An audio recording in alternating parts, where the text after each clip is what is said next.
నిన్న మీరు మీ press meet చూసినామన్నా, దాంట్లో మొన్న ముఖ్యమంత్రి గారు మాట్లాడిన దానికి నిన్న మీరు పెట్టిన ప్రెస్ మీట్కి చాలా దగ్గరగా ఉన్నాయి. ఆయనే మొత్తం అప్పే ఉడతలేదు, మాకేడా రూపాయి ఉడతలేదు, మమ్మల్ని ఎవడు మనుషులకి చూస్తలేరు అని అన్నారు. మీరేమో రాష్ట్ర ఆర్థిక పరిస్థితి బాగానే ఉన్నది, వచ్చిన ఆదాయాన్ని వీళ్ళు గండి కొడతా ఉన్నారు, ఆ గండి కొట్టి కొంతమంది దోసుకొని తింటా ఉన్నారు కొన్ని మీరు ప్రూఫ్ చూపించారు. నవనిర్మాణం కొన్ని సంస్థల పేర్లు చెప్పి మీరు ప్రూఫ్ చూపించారు. మరి నిజంగా ఎట్లా ఉంది వాస్తవానికి? రాష్ట్ర ఆర్థిక పరిస్థితి బాగుందా, బాగాలేదా? లేకపోతే నిజంగా వీళ్ళు బాగున్నా కానీ అది దినేసి బాగాలేదని చెప్తా ఉన్నారా? ఇప్పుడు 1992లో పివి నరసింహారావు గారు దేశ ప్రధాని ఉన్నప్పుడు, అవును, అంతకుముందు ఉన్న ప్రధానమంత్రి చంద్రశేఖర్ గారు మన బంగారంని కూడా వాళ్ళు ప్రపంచ బ్యాంకు కుదబెట్టి పైసలు తెచ్చిన పరిస్థితి. ఆర్థిక పరిస్థితి పివి నరసింహారావు ప్రధానమంత్రి అయ్యే వరకు ఆర్థిక పరిస్థితి చాలా భయంకరంగా ఉండేది. అటువంటి పరిస్థితులలో ఆయన మన్మోహన్ సింగ్ తీసుకొచ్చి మళ్ళా ఆర్థికంగా ఒక ఆర్థికవేత్తను తీసుకొచ్చి ముందుకు తీసుకుపోయేటట్టుగా చేసిండు. తర్వాత చూసినాం నూతన ఆర్థిక విధానాలు ఇవన్నీ చూసినాం. అది ప్రధానమంత్రి పదవి తీసుకున్నప్పుడు ఆయన ముందున్న ఛాలెంజ్, దాన్ని అధిగమించగలుగుతా అన్నప్పుడు ఆయన తీసుకున్నాడు. సరే ఇవాళ అంటారు చాలా మంది 4 లక్షల కోట్ల అప్పు ఉంది తెలంగాణకు అని అంటారు. నేను డాక్యుమెంట్స్ పోలే, సరే 4.5 కోట్ల అప్పే ఇప్పుడు ఉన్నది.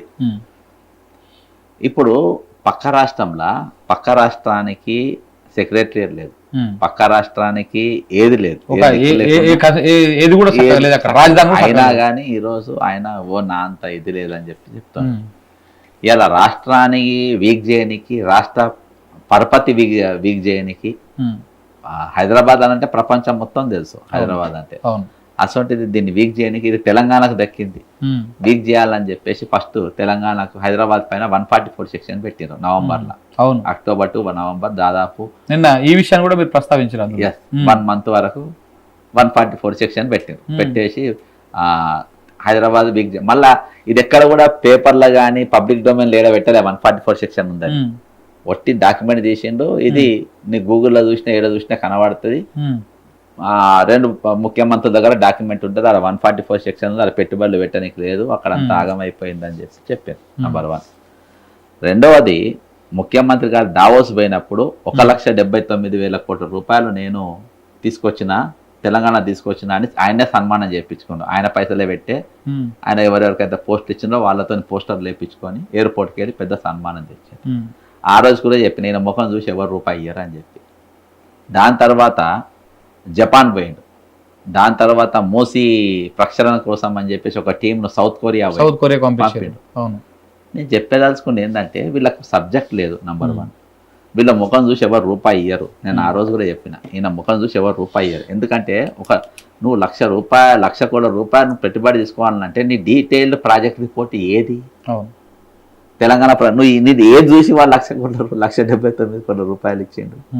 సరే నువ్వు డిపిఆర్ నాకు చూపియని అన్నావు, జడ్సన్ కాపీ కొడతాడు, తెలంగాణ ప్రజలు కాపీ కొడతాడు అని చెప్పి డిపిఆర్ ఇట్లా పెట్టుకొని ఇట్లా రాసి ఇట్లా చూపించినావు అని మేము అనుకుంటాం.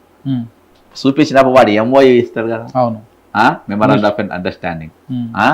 నీతో ఎంతమంది ఏ కంపెనీ ఎంఓ అయినాయి అని చెప్పి నీ బాడికాయిదం సహా నీ కార్యాలయానికి ఇచ్చిన. నీవు ఒక్క ఎంఓ కూడా నువ్వు చూపించలే, కానీ 1,79,000 కోట్ల రూపాయలు నీ నోడుతోనే అన్నావు, మేము అనలే. పేపర్లలో యాడ్లు వచ్చినాయి, మెట్రో పిల్లర్ల మీద కూడా ఏడ చూసినా వేసుకున్నావు కదా. సరే ఓకే, అక్కడ దాకా ఓకే. మరి అలా దావోసోడు, భాష రానోడు, నీ భాష అర్థం కానోడు, నువ్వు మాట్లాడి ఇరిగి పొరిగిన మాటలను కూడా అర్థం చేసుకొని నువ్వు ఏది చెప్పినా అసలు నాకు నిజాయితీ కనబడ్డదని 1,79,000 కోట్ల రూపాయలు నీకు ఇచ్చిండ్రు. అసొంటిది భారతదేశంలో ఉన్న బ్యాంకులు నన్ను నమ్మతలేవు అంటావు, కేంద్రంలో ఉన్నోడు ఎవరు నాకు అపాయింట్మెంట్ ఇస్తలేరు అంటావు. ఇది ఎక్కడ చోద్యము? ఇంత ఎందుకు దిగజారు మాటలు మాట్లాడుతుండ్రు? చివరికి ఎట్లా వచ్చిందంటే నన్ను చూస్తే చెప్పులు ఎత్తుకపోయేటోడు చూసినట్టు చూస్తుండు అని చెప్పేసి ఎత్తుకపోయాడు.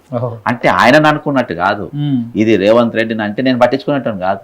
రేవంత్ రెడ్డి ఏదైనా ఈరోజు 4 కోట్ల జనానికి ప్రతినిధి, ముఖ్యమంత్రి నువ్వు. కాబట్టి నిన్నేమని అనుకుంటే ఈరోజు 4 కోట్ల మందిని అన్నట్టే, నీకు ఓటు వేసినోని అన్నట్టే, ఏనోని కూడా అన్నట్టే. అసలు నువ్వు ఇక్కడ 1,200 విద్యార్థులు వాళ్ళ ప్రాణాలు పెడితే తెలంగాణ వచ్చింది. అంటే విలువ, ప్రాణాల విలువ, అది విలువతోని ఈరోజు తెలంగాణ పుణ్యానికి ఏం రాలే. అసలు తెలంగాణను నువ్వు ఇంత దిగజాటి నేను తెలంగాణ ఎందుకు తెచ్చుకున్నా, ఎందుకు అడిగినా, నా దగ్గర నీళ్లు ఉన్నాయి, నా దగ్గర నిధులు ఉన్నాయి, నా నియామకాలు కూడా నాకే రావాలి, ఇవన్నీ ఆంధ్రలో ఎత్తుకపోతుండ్రు, నా దగ్గర ఖనిజ సంపద కొదవ లేకుంటున్నది, కానీ ఆంధ్ర పాలకులు దోసుకపోతుండ్రు, నాకేం దక్కనిస్తలేరు.